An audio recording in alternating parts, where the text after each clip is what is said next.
তাই আমি করব। আল্লাহ আমাকে যে পথ নিষেধ করেছে, যে কাজ নিষেধ করেছে, সেগুলো আমি ছেড়ে দেব।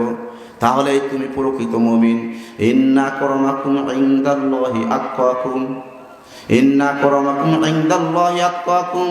যার ভিতর আল্লাহ তাআলার ভয় আছে, যার ভিতরে তাকওয়া আছে, সেই হলো ঈমানদার মুত্তাকি। কথা ঠিক কিনা? আর তুমি যতই বলো আমি মুসলমান, আমি ঈমানদার, আমি মুত্তাকি, আমি পরহেজগার, কিন্তু আল্লাহ তাআলা তোমাকে বলে না। আল্লাহ তাআলা তোমাকে বলে উলাইকা হুমুল জাহিলুন। তুমি হলো জাহেল, তুমি হলো মূর্খ।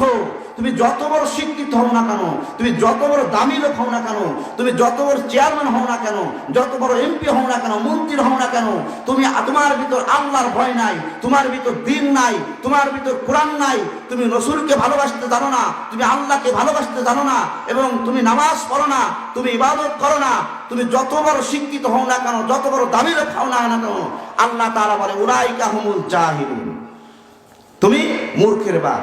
যেমন আবু জেহেল, আল্লাহু আকবার, যেমন কি আবু জেহেল শিক্ষিত কম ছিল, দেশের একজন রাষ্ট্রপ্রধান ছিল নাকি, হ্যাঁ, একজন নেতা ছিল, খুব নামি দামি লোক ছিল।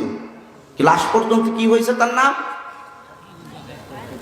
লাস্ট পর্যন্ত সে মূর্খের পিতা, অর্থাৎ আবু জেহেল, আবুল হেকাম মানে কি? জ্ঞানীদের পিতা, জ্ঞানীদের বাপ। সেই জ্ঞানীদের পিতা হয়ে গেল মূর্খের পিতা। এই কারণে আমরা মূর্খের বাপ হতে চাইনি।